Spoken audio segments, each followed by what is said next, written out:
help you with the landing pages because I'm really obsessed with copywriting and visuals and online business in general. And 2, it's a part of a visibility challenge that I'm doing with some people from an amazing group called Screw the 9 to 5. It's a Facebook group. Totally check it out if that sounds like your thing, just about entrepreneurship and everything. So a bunch of us decided to get together and produce 1 video a day for every day in the month of June. And we're calling it hashtag FBLiveDirty30. And you can see that on the screen right there. Now, what I'm doing right now is actually not live, and that's because I cannot get my darn thing to work here on my phone. So right now I'm in Croatia on a little mini trip with my husband to celebrate my birthday because it's also in June. I'll be turning 30 again. So another reason that Dirty 30 really is applicable to me this month. So I cannot get the Facebook Live to work on my phone, but coming in the future, I will be doing these live. But this one I'm trying to do with just 1 attempt without redoing it. So flaws and all, it's going to go in there. So for 30 days, I'm going to give a short tip or do a short landing page audit. So I'm calling these quick and dirty landing page audits. And that's what we're going to do today for this first video. So our number 1 audit is coming from my girl, Megan Alonso. And here is her landing page that she just sent me.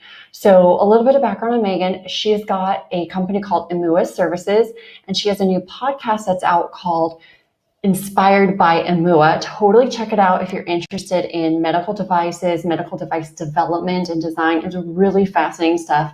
And her interviews are awesome for really anyone in entrepreneurial ventures at all, whether or not you're in medical devices or not.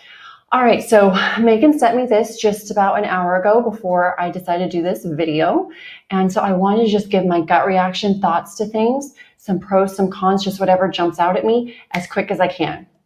All right, so when I pull this up, the first thing is I really do like that there's an image that immediately makes you think about the medical industry. So I think that's really good.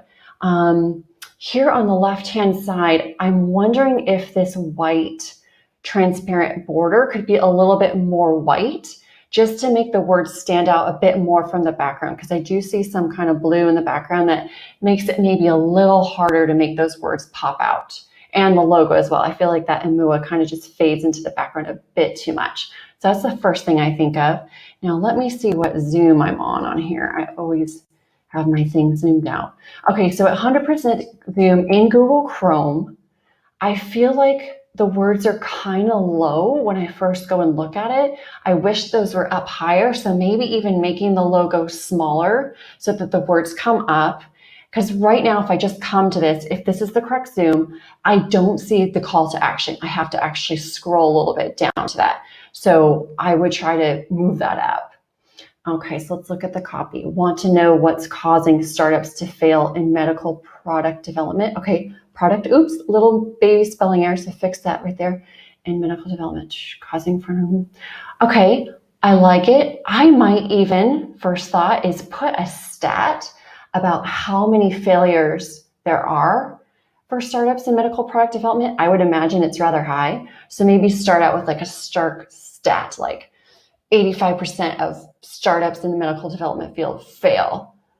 Want to find out how to avoid that, get these mistakes to look out for. So just kind of start with something that's like more shocking. I like that you got a question though. I think that's really strong. Maybe if you start with kind of a scary stat, that might help really grab somebody too.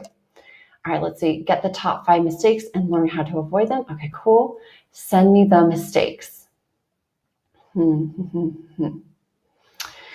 I almost feel like the words on the button, maybe this looks like it's built in lead pages. So maybe even once you've got the other parts fixed, make an A/B split test and test out different text on the button. Maybe something like, send me the checklist with the mistakes to watch out for.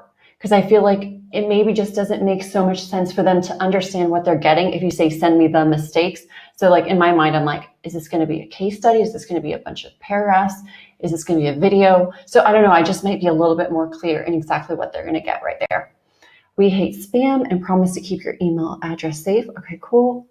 Everything else looks good. So I love that this is super clean and simple. It's right to the point. The visual ties you in immediately. Actually looks like it's German. Cool. So yeah, those are just my couple tips, and I think that would make this even more compelling. So awesome job, Megan. And let's see here. So to conclude, because I want to get to the point here, if you liked this tip, if you feel like these videos are going to be helpful for you, please like my business page, Copy That Pops. Also, you can search the hashtag FBLiveDirty and then the number 30 to check out all of the videos that I'm coming out with. I'm going to put that hashtag on, and all the other people in the group who are doing the videos, show them some love as well. It's really scary to start doing these videos, and your support would mean a lot to all of us. And then lastly, do you want to be quick and dirty audited? If you do, head to bit.ly/FBLiveAudit, all lowercase. And when you type that in, I'll just show you really fast since I've got the advantage of showing you my screen. It's going to redirect you to a landing page of mine, or you can put in your first name, your email, and your URL, and you might be featured on an upcoming episode. All right, so hope you loved it, and I'll see you next time.